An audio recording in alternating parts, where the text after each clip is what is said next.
dirigente de la Federación de Obreros y Empleados de la Bebida. Richard, bienvenido a TV Ciudad Informe Capital. Un gusto, gracias por la invitación. Vamos a ponerle un marco a la charla que ya empieza.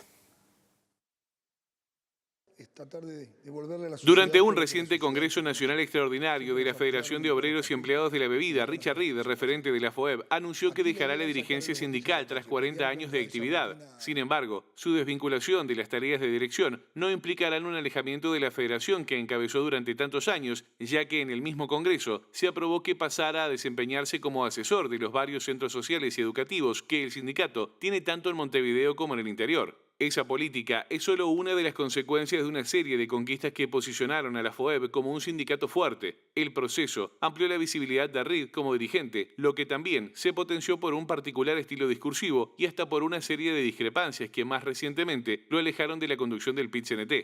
En la siguiente entrevista, el balance de un tiempo pasado que más de una vez tuvo a Reed como orador en actos del 1 de mayo, compartirá espacio con su visión de la línea predominante en la central y de la realidad política. ¿Hay un duelo cuando después de tanto tiempo se deja la dirigencia sindical? Honestamente yo no. Esto hace 3 años que lo anunciamos en una asamblea. Por lo tanto tuvimos 36 meses para ir descalzándonos de a poco. Paralelamente con Fernando Ferreira fuimos armando un equipo de compañeros con capacitación durante los 3 años. Y los otros días el cierre era un congreso multitudinario donde al 80% de los delegados yo no sé cómo se llamaban. Entonces eso te da mucha felicidad, porque quiere decir que hay renovación, que hay recambio. Peor hubiera sido que ese congreso fueran contemporáneos míos o que estuviera vacío. Por lo tanto, es el proceso, es el ciclo y me voy mirando para el costado muy representado por la gente que quedó. Fernando Ferreira es quien te sucede en la conducción, se puede decir. Exacto, compañero quedó de presidente de la federación y está en el secretario del PIT-CNT y tiene sobre sus hombros llevar el peso de este gremio, que es un gremio que ha marcado, sin ninguna duda, ha marcado camino durante muchísimos años. Seguramente ahí en esa última frase está o aparece implícita toda la cuestión de las conquistas que la bebida ha conseguido. Te pregunto 2 cosas. ¿Dónde pensás que está el secreto de ese éxito en términos de lucha reivindicativa sindical? Y si eso fue parejo durante los 40 años o también es parte de una época distinta del país. Fue parejo. Tuvo en la década del 90, como todo el resto de los sindicatos, un recule, ¿verdad? Porque fue un golpe muy fuerte de los gobiernos del 90 contra el movimiento sindical en lo que significa el cierre de los consejos salarios. Y eso que vos estuviste en dictadura también. Lo arrancamos en el 82, por lo tanto no me la cuenta nadie. Hemos tenido...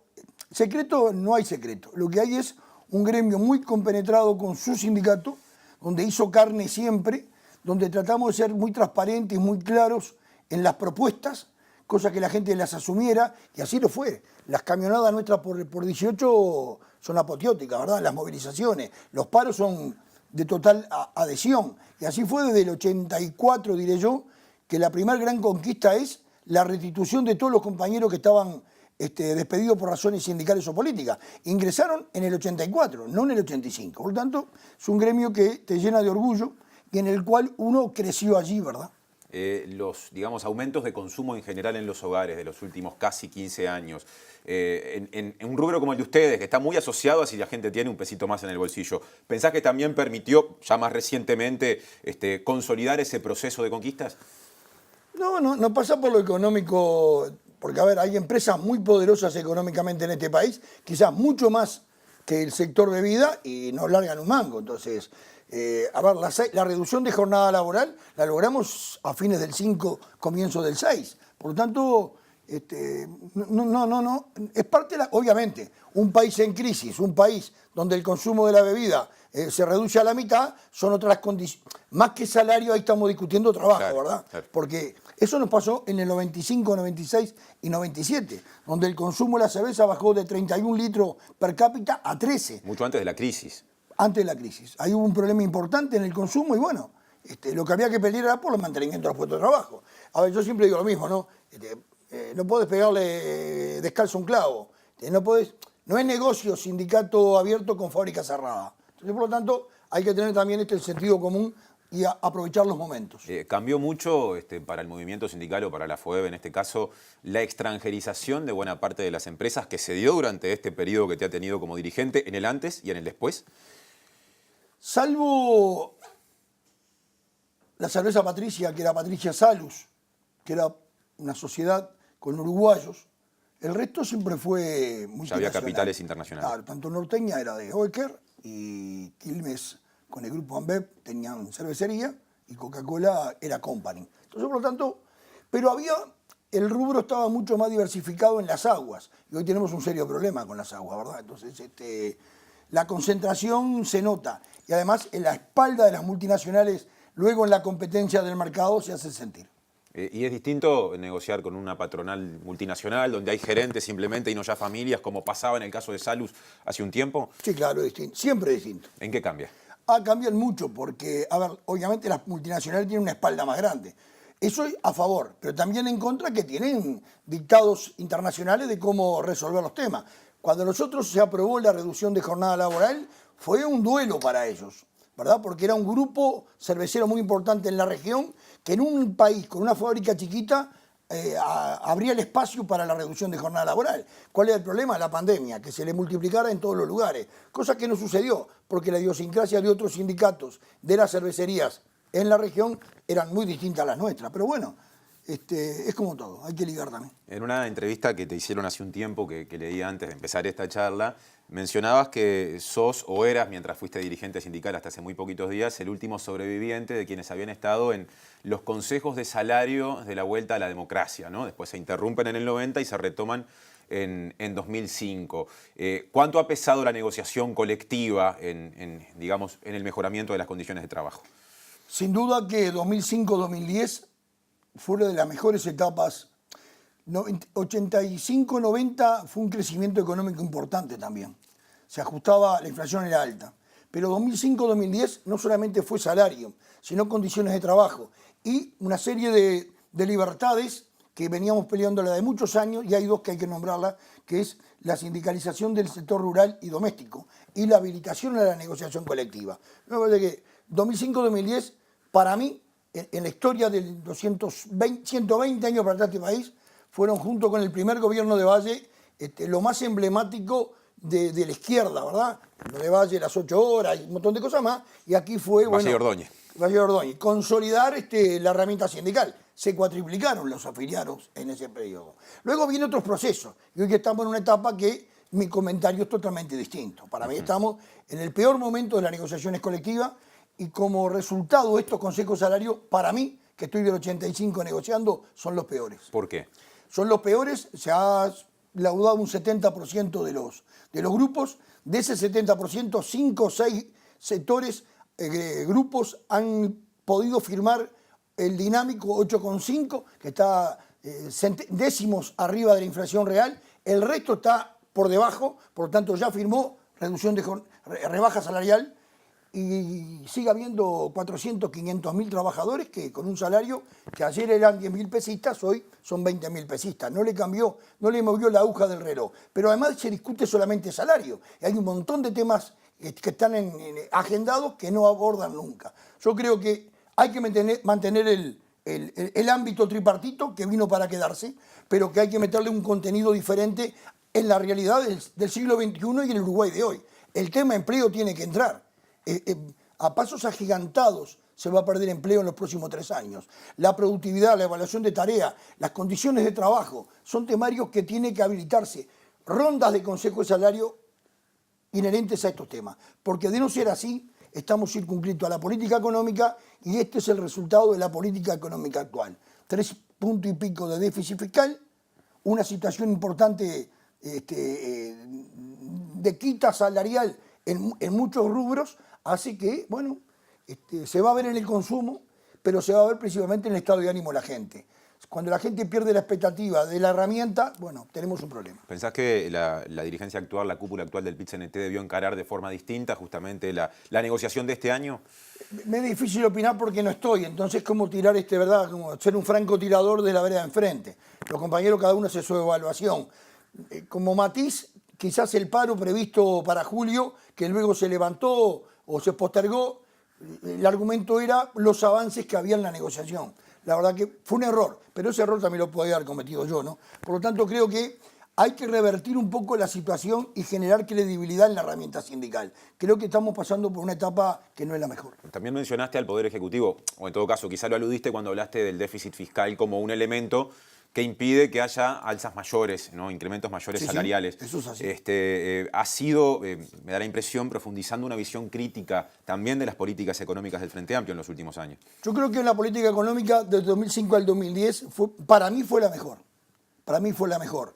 Le dio al trabajador, a la sociedad, un respiro que veníamos muy acotados y hacía muchos años, no del 2002, de muchos antes del 2002. Pero me parece que después, bueno, yo creo que en fin, es todo un temario para barajar y dar de vuelta, que con el diario El Lunes que hubiéramos hecho, ¿verdad? Yo creo que hay cuestiones al debe o, de mi punto de vista, no sé llamarle error, o por lo menos visión distinta de priorizar o tener un criterio distinto de inversión de dinero. Yo creo que el tema educativo es un tema que estamos mal, muy mal en el tema de educación, donde hay montones de chiquilines que desertan, hablan de un 40%, ya en segundo año, bueno, esos chiquilines no retornan al aula, quedan al albedrío, quedan al voleo.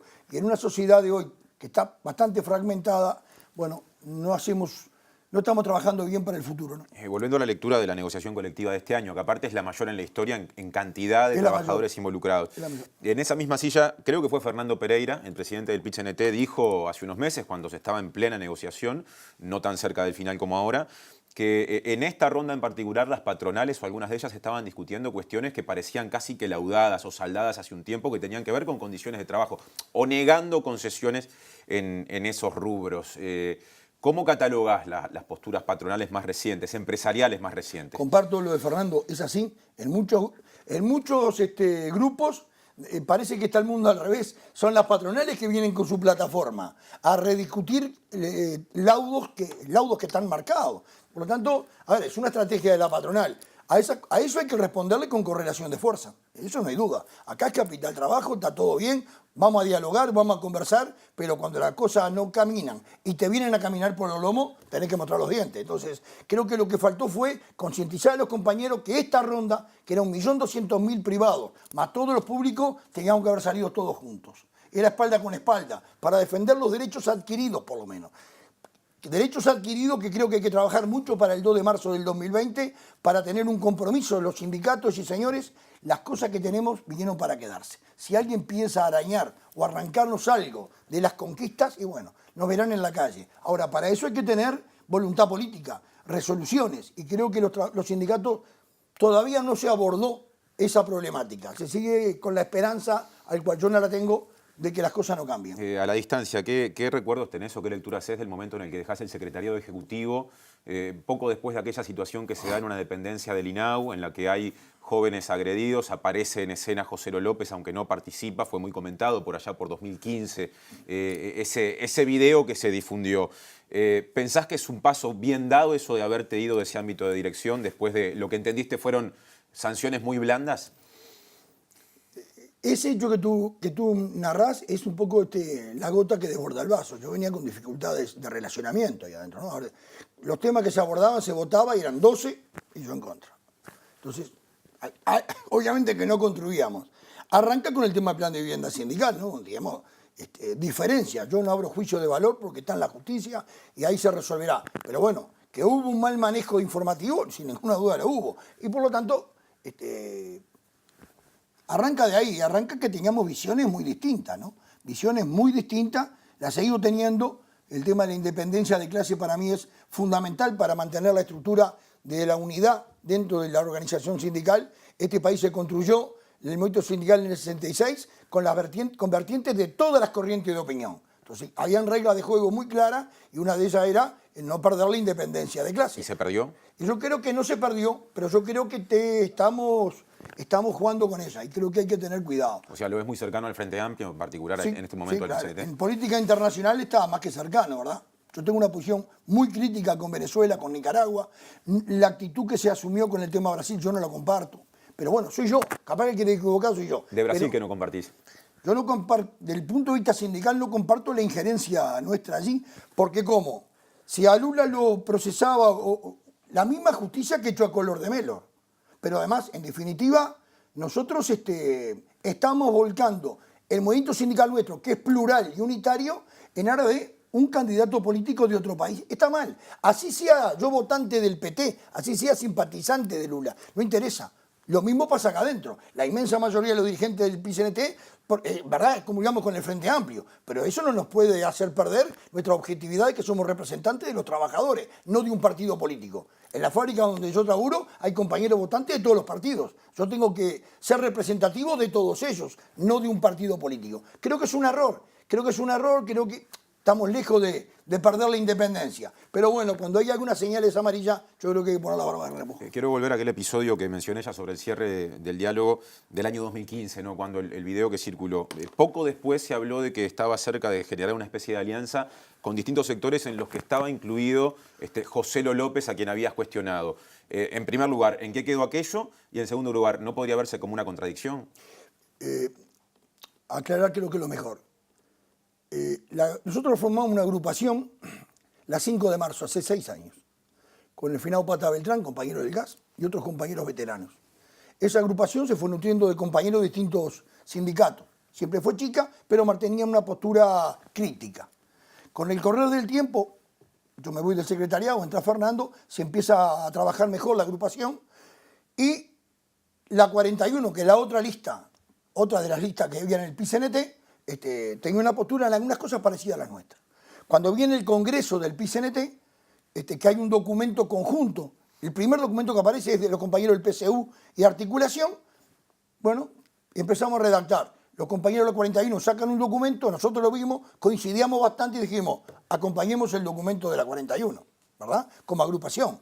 Y después empiezan a haber reuniones, a las cuales yo nunca participé en ninguna. Yo ni fui tampoco el día de la inauguración de la nueva agrupación. Nunca estuve, nunca participé. Sí adhiero, sí estoy de acuerdo en que se junten las dos agrupaciones. Pero no es una alianza de hombres ni de personas, es de agrupaciones sindicales. Que vuelvo a repetir, en lo personal dio la casualidad que nunca participé en ninguna reunión. Me están pidiendo que cerremos, me quedan 2 cosas para preguntarte. ¿Te seguís sintiendo frente amplista? Porque recién me hiciste una referencia. Claro, soy frente amplista crítico, muy enojado y con mucha vergüenza de lo que está pasando. Hace un tiempo te invitaron a una serie de, ¿cómo decirlo?, encuentros políticos en los que participaba Pablo Mieres y gente que hoy está con él en la nueva coalición La Alternativa.